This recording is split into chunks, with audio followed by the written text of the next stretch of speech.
Hello guys! What's up? Welcome to Andrea Judge TV.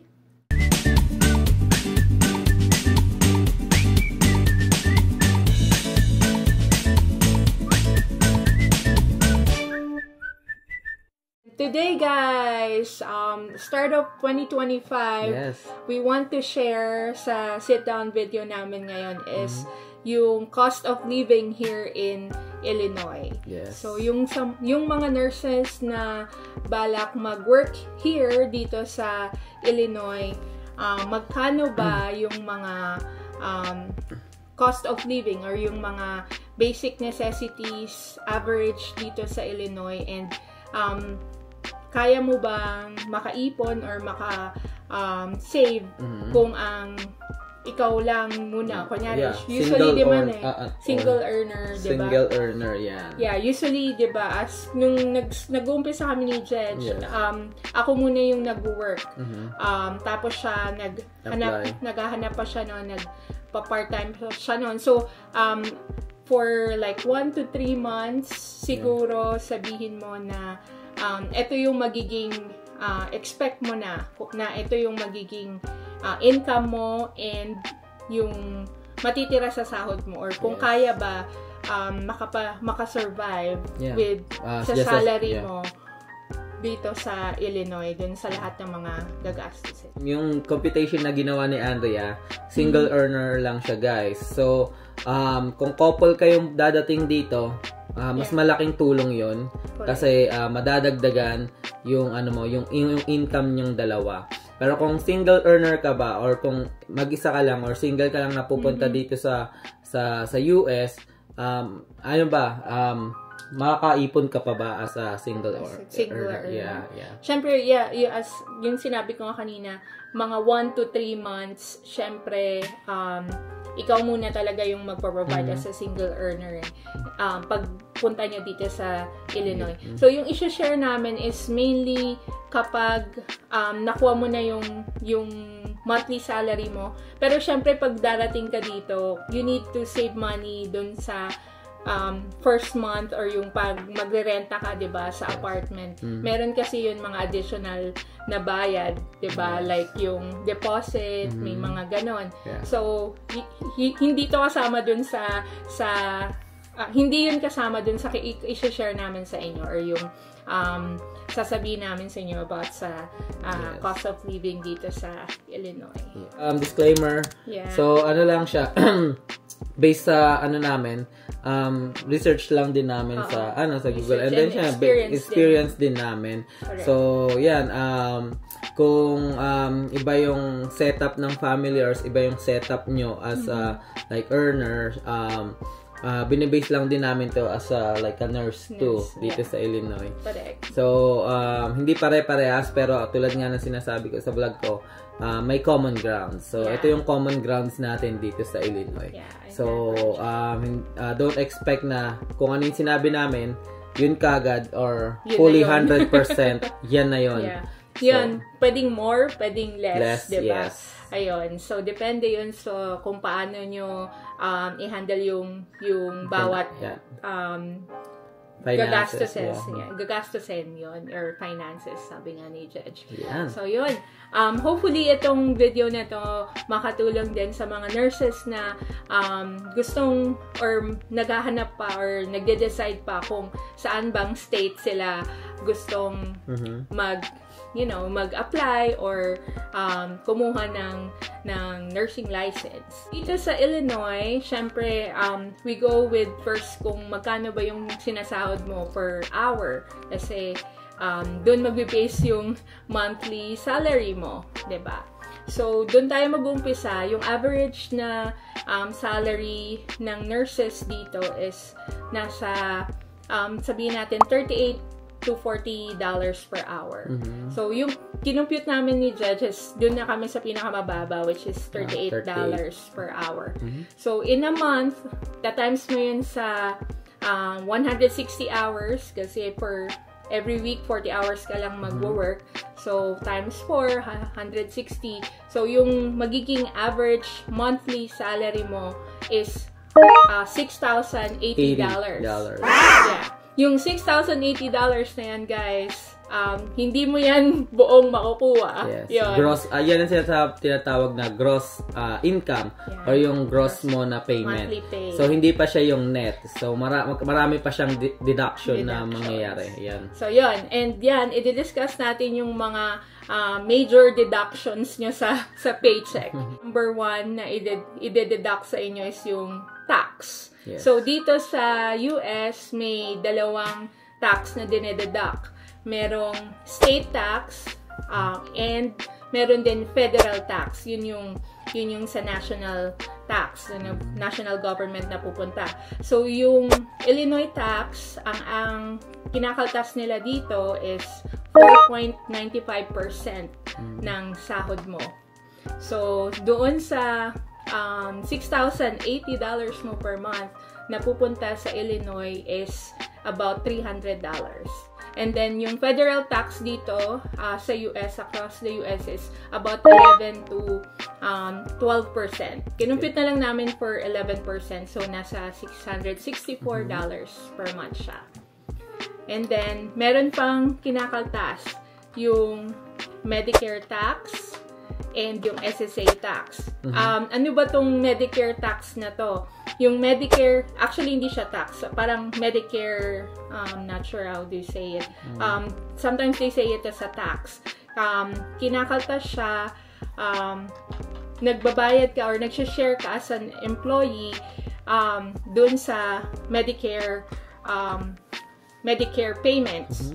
So, hindi ito actually, hindi mo to magagamit kung less than 65 years old ka. So, dito sa US, lahat ng 65 years and above, and nakapagtrabaho ka at least 10 years, pwede kang bigyan ng government ng Medicare. Ang Medicare, Part A, ito yung A, meaning meron kang hospital insurance. So, sila yung magbabayad ng hospital ka man or magkasakit ka. Si government ang magbabayad ng hospitalization mo. So, yun yung binabayaran mo as a Medicare. Dun sa SSA or Social Security Tax, iba siya from the Philippines. Si Social Security Tax is different here in the US kasi magagamit mo lang yung Social Security tax mo. Actually, same din naman pala. Pero iniipon siya 'di ba? Parang retirement mo. Dito, early retirement is 62 years old. Pero yung talagang full retirement age mo is 67 here in the US. So, as early as 62, pwede ka nang mag-retire as long as nakapagtrabaho ka ng at least 10 years dito sa US. So, dun napupunta yung part ng salary mo. Yun yung 4 na makikita nyo doon na kinakaltas. So, as of doon sa tax na yun, lahat ng kinaltas na yun, ang matitira na lang sa $6,080 mo is $4,652. So, yun. Actually, hindi pa siya net eh. Ang net, kapag ito na, yung medical. Yes, kasi after ng tax, kinakaltas din yung ibang like medical insurance, yung doon na yun sa paycheck mo. Oo, sa paycheck mo yun kinakaltas. So, usually average nun, kapag single ka lang, or depende sa anong plans na kukunin nyo, yung employer nyo, magbibigay yan ng different type of plans.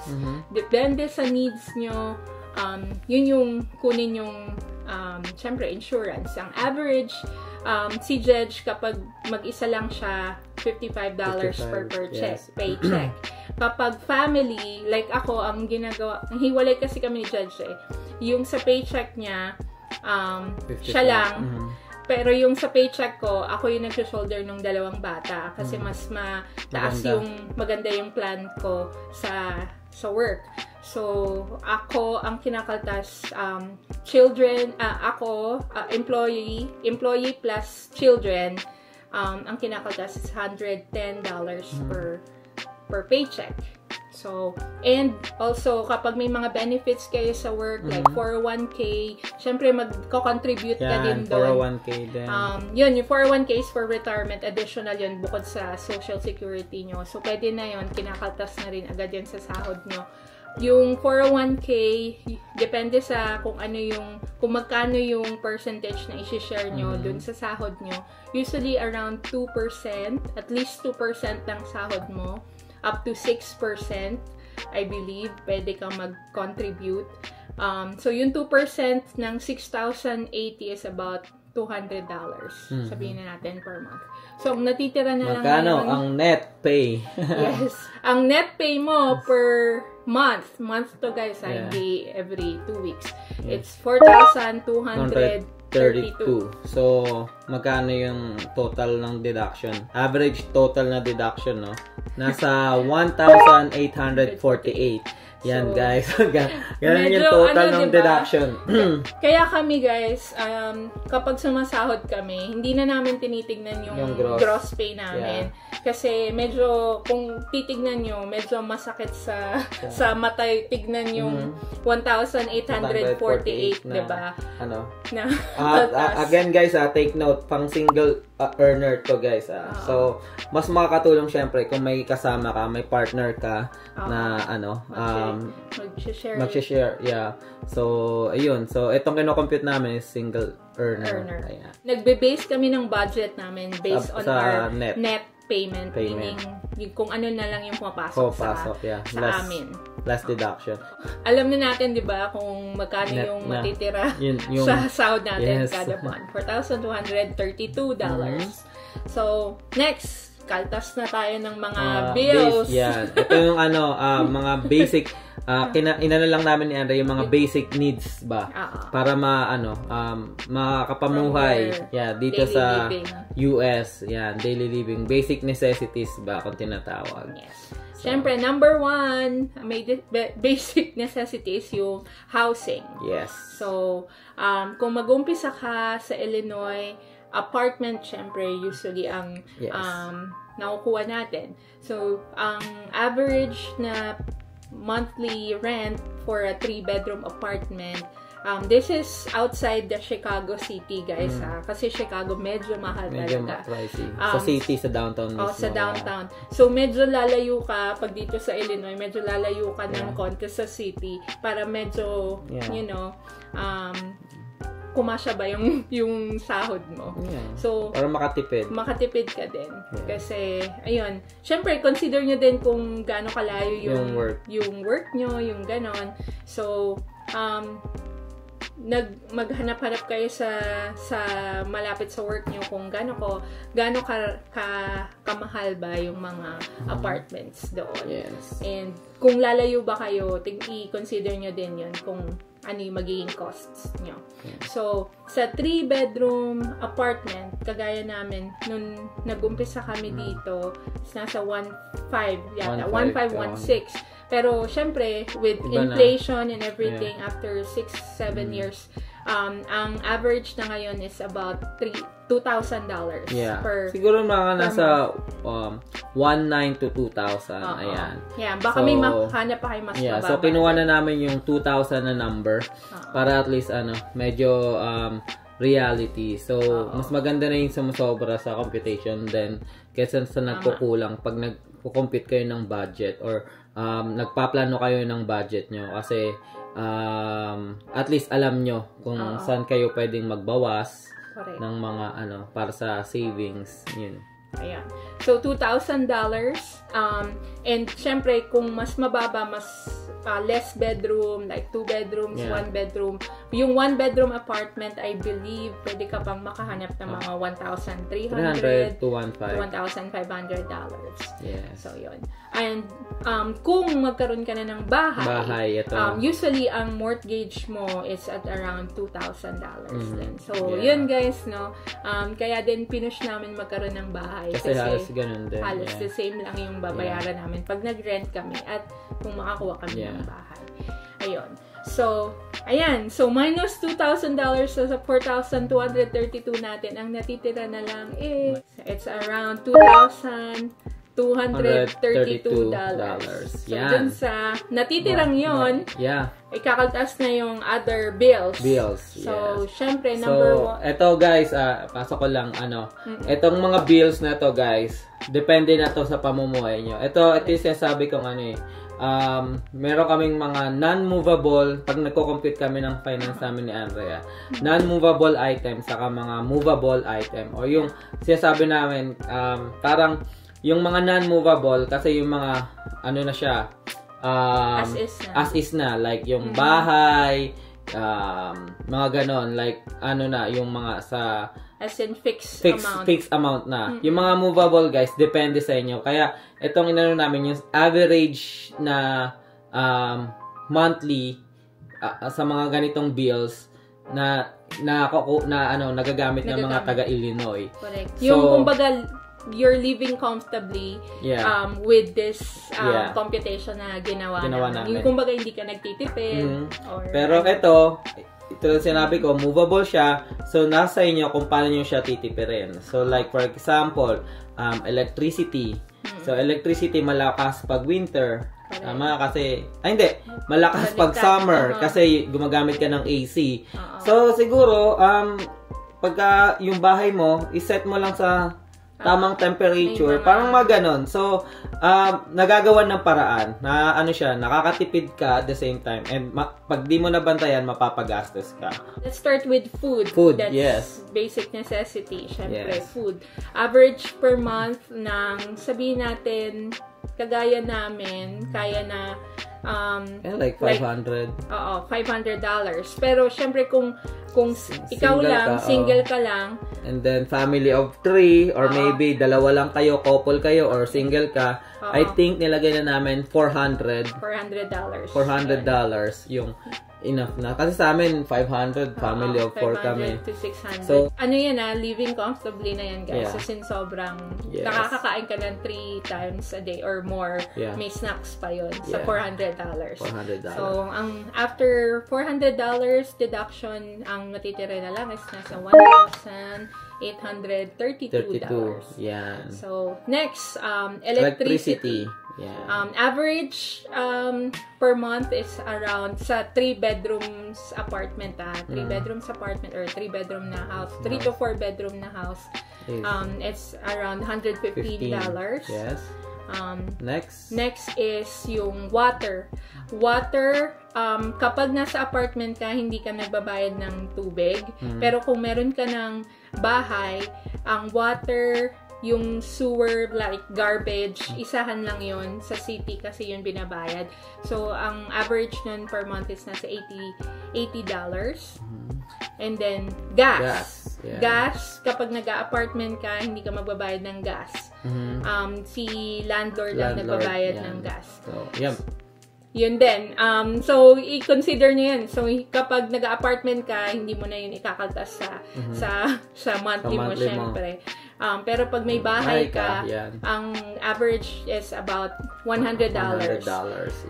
Yeah. Ay, no. That's the transportation gas. Yung gas sa bahay mismo is it's around $50 actually per month. $50.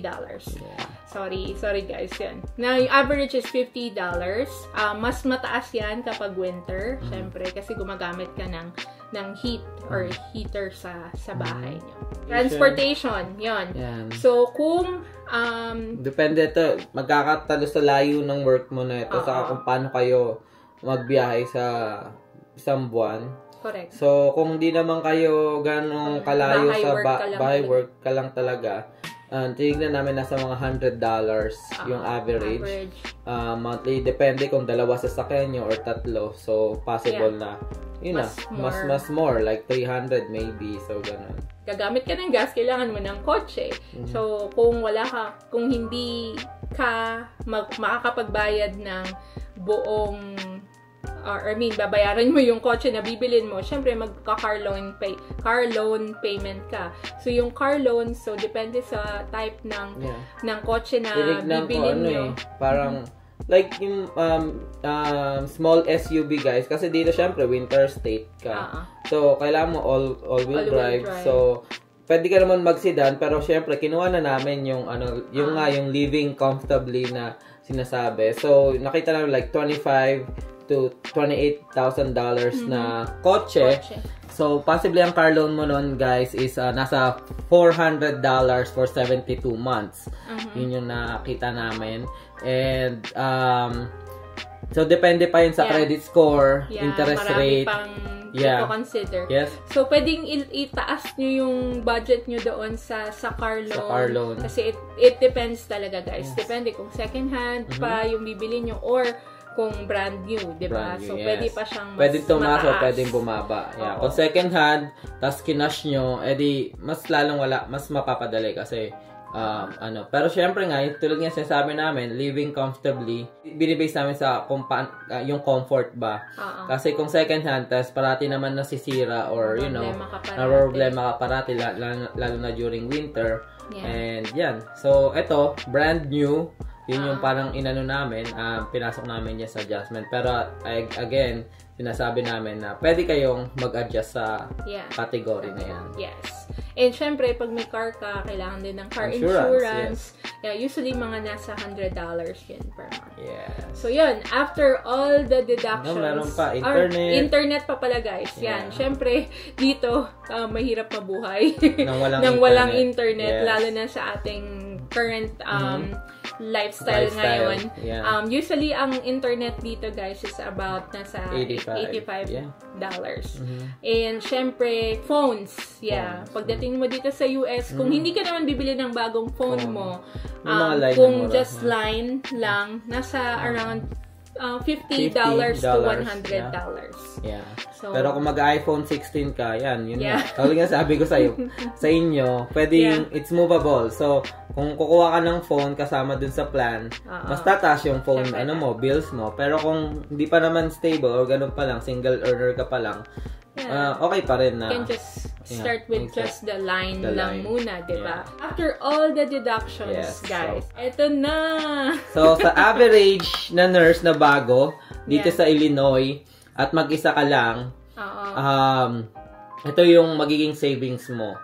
Like, for example, sabihin na natin family of 3, tas isa ka lang nagtatrabaho or single earner, as mag-isa ka. So, may masisave pa kayo na $802. So, malaking bagay na din yun. So, yung $802 na yun, guys, yun.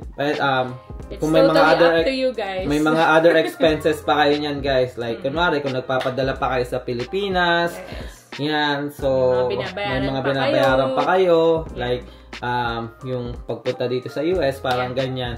Pero at least, $802 is a big savings. Big savings na din yon. And kung couple kayo or mag-asawa kayo or family kayo, mayroon pang isang pwedeng magtrabaho which is mas malaki ang madadagdag sa income nyo. So, ayun. Siyempre, dun sa savings nyo. Ano masasabi mo sa in your experience, like yung cost of living dito sa Illinois? Dito, I will say, yung cost of living dito sa Illinois is mababa compare sa ibang states. Actually, totoo yun, guys. Kung magsa-search kayo, mababa siya compare sa, of course, New York and California. Comparing mo yung mga cities like New York, California, talagang gusto ng mga nurses syempre New York, California. Napakadali ng buhay. Medyo laid back dito sa Illinois. Kasi you living comfortably parang balance napaka-balance mo yung buhay dito. I will say, based on our experience, guys, so syempre depende pa rin yun sa inyo. I will say sa amin, we're living comfortably with kung ano man yung sinasahod namin. And ayun, nakapag-save pa rin, 'di ba, kahit papaano for emergency purposes. Always think of that, guys. Sa meron kang matitira sa sahod mo, always save something for emergency and other stuff. And tignan mo din kung ano pa yung mga kailangan mong gawin para mamuhay ka ng comfortably and masaya, syempre. Yun nga, may napanood akong documentary na mababa yung cost of living sa Illinois, pero nandito halos ng mga top, like, kunwari, pasok sa top 10 hospital, Northwestern Hospital. Yan, maraming magagandang hospital lang dito. Loyola, University of Chicago, Rush, Northwestern. So, napaka-kompleto. May mga co-county hospital, may mga county hospital na magaganda. Co-county. Yan, maganda. Transportation system. Napakaganda. Actually, nagsimula ako dito, wala akong sasakyan. Sobrang ganda. Accessible lahat ng ng mga buses, lalo na sa city. Yung I think yung railway system nila dito, isa sa mga magandang transportation dito sa US. And syempre, meron dito yung Metra. Pwede kang mag out of state ka using Metra. So, transportation wise napaka-accessible. All in all, good experience para sa amin. Sa Illinois is we can say na okay siya for family of 4 and for nurses like us. Schools, ang ganda. Naperville, katabi mo. Mostly naririnig kong downside is yun nga, sinasabi nila is like yung safety. So, every state or every city have their own problems regarding that, no? So, dito, alam mo na like yung parang like yung mga gang and something. Meron din, kahit saang lugar naman may mga ganon. So, talagang delikadong lugar. Hindi ka naman titira malapit doon. You know what I mean? So, do some research and di ka naman like, anong gagawin mo? Kunwari, ang pinaka ghetto na area dito is yung south side ng Chicago. So, pero I heard okay naman na yung south side ng Chicago. Pero, di ka naman, anong gagawin mo sa south side? Gets, no? So, bakit ka pupunta ng south side, which is like 45-50 minutes drive or 1 hour drive papunta doon? Ilayo mo yung sarili mo doon sa mga areas na talagang delikado. So, pick a place kung magre-rent ka, mag-start ka dito sa Illinois, punta ka sa area na mababa yung crime rates. Ito yung sa area natin, sa Plainfield. Tabi ng Naperville. Naperville, guys, I think ilang beses na na-vote yun as #1 city sa US sa aking pagkakaalam. Naperville was just named the best US city to live in. That's according to niche.com. It topped the list this year after landing in the top 5 for the past 5 years. Naperville also nabbed best city to raise a family with the best public schools. The city has a population of over 150,000, and residents say it combines the big city with a small town feel perfectly. This third largest city in Illinois also ranked #3 for best U.S. city to buy a home in. Thank you for watching. Hopefully, may natutunan kayo sa na-vlog namin na to. And tulad ng sinasabi namin, disclaimer, after nyo mapanood to, we're just giving you guys idea, pero it's not exactly 100% accurate. Kami na din nagsasabi kasi based lang din namin to sa experience namin and binase din namin sa research na na kaya naming ma-research. So if you want to dig deeper, make your own research, pero tulad na sinasabi namin parate, lahat tayo dito, kunwari dito sa Illinois, may common ground. So yun yung common ground natin. This is the average cost of living na pwede namin ma-share sa inyo dito sa Illinois. Thank you very much sa lahat-lahat ng mga patuloy na sumusuporta sa Andrea Judge TV. Let's go! Currently, we're at 2,074. So, guys, please help us by subscribing to our channel and share our videos also sa mga friends niyo, family, about sharing our life here in US. And syempre, patuloy pa kaming gagawa ng mga sit-down videos like this one, nursing videos, and also we will share our Buhay America vlogs kasi we're sharing our glimpse ng aming pamumuhay dito sa US as a Filipino family na nag-migrate. Yan. And then syempre, travel vlog. Yan, yung pinaka na-enjoy ko yung travel vlogs, guys. So, abangan nyo winter, although wala kami masyadong travel, pero tingnan natin. And then, abangan nyo this year yung mga summer travel namin. Ayan. Again, maraming salamat, guys. Ingat kayo parate and God bless. Bye! Bye!